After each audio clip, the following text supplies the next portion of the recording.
Παρακολουθήσατε χθες Lifestyle, μια πολύ ωραία εκπομπή. Εγώ την είδα. Τάσο, Καράμπελα. Παρακολούθησες Lifestyle. Δεν την είδες. Την υπέρλαμπρη Ευγενία Μανολίδου δεν την είδες εδώ με την ωραία τουαλέτα. Όχι, Παναγιώτης Τάτσης τη βρήκε. Πάρα πολύ όμορφη. Τη συνάντησε ο Παναγιώτης Τάτσης, πολλά φιλάκια στο Παναγιώτη μας.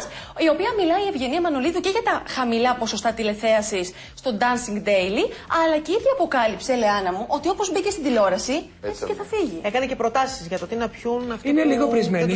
Ναι, έδωσε και προτάσεις. Λοιπόν, για πάμε να ακούσουμε την ίδια τι είπε στο Life and Style και μετά εδώ για να το σχολιάσουμε.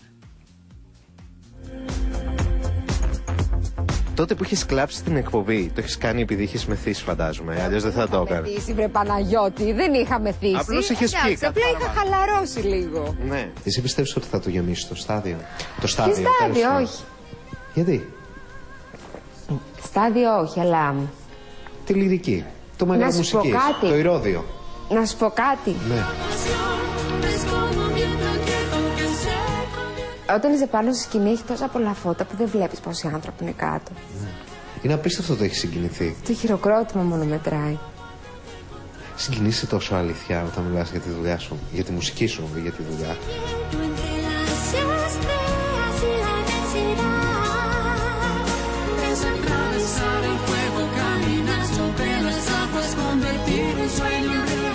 Είχα λίγο χαλαρώσει. Η αλήθεια είναι ότι δεν χαλαρώνεις πολύ. Σπανίως μου συμβαίνει αυτό.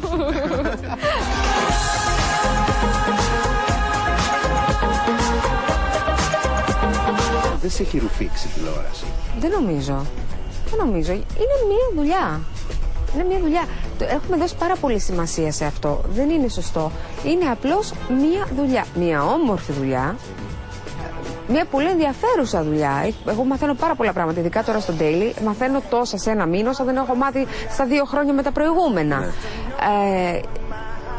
Σίγουρα όμως έχει ημερομηνία λήξης. Και αυτό όσο πιο γρήγορα το καταλάβεις, όσο το καλύτερο. Εγώ μπήκα πολύ ξαφνικά και είμαι σίγουρη ότι θα βγω και πολύ ξαφνικά.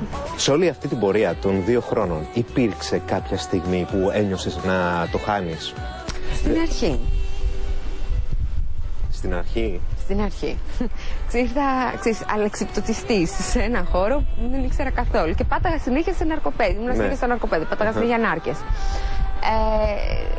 Ναι, στην αρχή ήταν δύσκολο. Μετά όμως απέκτησα τους απαραίτητους μηχανισμούς άμυνας. Και εγώ μέσα μου συνειδητοποίησα ότι απλά κάνω μια δουλειά. Προσγειώθηκα, ισορρόπησα και η συνέχεια είναι γνωστή. Άρα τώρα είσαι μια χαρά? Ναι, είμαι πάρα πολύ καλά. Μου είχες πει πριν 2 χρόνια ότι θεωρούσες τον εαυτό σου υπερτιμημένο τηλεοπτικά. Ισχύει και το ίδιο φέτος, 2 χρόνια μετά? Όχι το αισθάνομαι, είμαι σίγουρη ότι έτσι είναι. Είμαι σίγουρη. Ως τηλεοπτικό πρόσωπο σίγουρα είμαι υπερεκτιμημένη. Κατάλαβες? Τουλάχιστον βγάζεις τόσα λεφτά. Ως μουσικός θεωρώ ότι είμαι τρομερά υποτιμημένη. Είχα πιει πολύ κρασί τότε από ό,τι θυμάμαι. Και έλεγες αλήθειες? Όχι, δεν είναι αυτό. Εγώ, ξέρεις, Παναγιώτη μου, όλη αυτή την ιστορία δεν την παίρνω και τόσο πολύ στα σοβαρά πια. Στην αρχή την έπαιρνα πάρα πολύ σοβαρά. Νόμιζα ότι ήταν κάτι τρομερό. Την ψώνισες κοινώς? Όχι, δεν την είχα ψωνίσει, αλλά με έβλεπα έτσι πολύ μικρή και πολύ λίγη μπροστά σε όλο αυτό που γινότανε. Χωρίς ποτέ να έχω προσπαθήσει να το προκαλέσω. Πολλοί που στο χρεώνουν πάνω σου, το ότι το έχεις πάρει πάνω σου το πράγμα, ότι είναι η Ευγενία Μανολίδου και δεν έχει το κόνσεπτ το οποίο μπορεί να τη στηρίξει και ότι δεν τραβάει αυτό, σε αυτούς τι απαντάς? Ας το κάνανε εκείνοι και το κάνουν καλύτερα.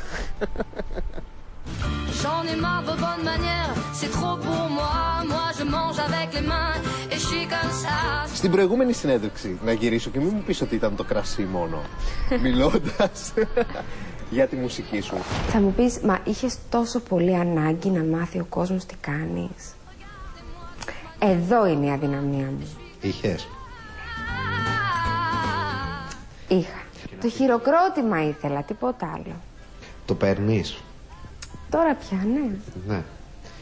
Μπορεί να είναι ευκαιριακό και μπορεί να βγουν όλοι και να πούνε ότι μα το παίρνει για τώρα, αλλά μετά θα κάνεις ταυλή και δεν θα έρθει κανείς. Ναι. Δεν ξέρω, μπορεί όμως και να έρθει. Το ίδιο ισχύει για την τηλεόραση όμως. Για το χειροκρότημα δεν είσαι εδώ? Κοίταξε να δεις. άκου. Όλοι μας είμαστε επαγγελματίες. Η επιβράβευση είναι πάρα πολύ όμορφη όταν έρθει. Βέβαια, η επιβράβευση μπορεί να έρθει από τον κόσμο, μπορεί να έρθει από τους συνεργάτες, μπορεί να έρθει από τους υπευθύνους, από τους αρμοδίους μιας εκπομπής.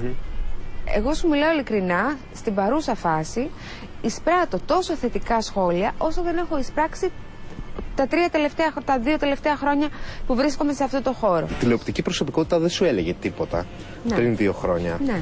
Καλλιτέχνης γεννιέσαι. Δεν γίνεσαι, αυτό είναι σίγουρο.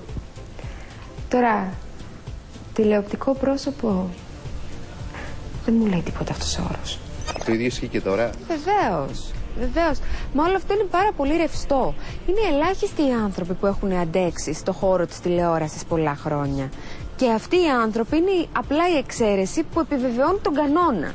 Ο κανόνας δεν θέλει τα τηλεοπτικά πρόσωπα να υπάρχουν στις οθόνες για πολύ καιρό. Και αυτό γιατί πολύ απλά ο κόσμος που είναι ο ίδιος στο σπίτι και βλέπει, κάποια στιγμή κουράζεται και θέλει κάτι διαφορετικό και κάτι καινούριο. Και αυτό είναι πάρα πολύ θεμιτό. Άρα είσαι ένα προϊόν σε εισαγωγικά με ημερομηνία λήξης, αυτό μου λες.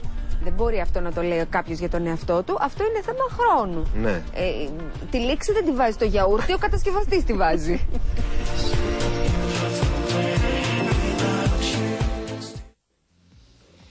Αυτά είπε η Ευγενία Μανολίδου χθες το βράδυ στο Lifestyle και στον Παναγιώτη Τάτσι. Θέλω όμως να κρατηθείτε και ο Τάσος Καράμπελας, ο καλεσμένος μας, γιατί θα πρέπει να πάμε σε διαφημίσεις στα Σούλη μου και θα έρθουμε μετά, γιατί έχουμε και τη συνέντευξη του Βαγγέλη Παπαδόπουλου που μιλάει επίσης για Ευγενία Μανολίδου και Άδωνη Γεωργιάδη. Για να τα συζητήσουμε μετά. Όλα μαζί. Όλα μαζί. Λοιπόν, πάμε σε διαφημίσεις εμείς και επιστρέφουμε σε λίγα λεπτά κοντά σας.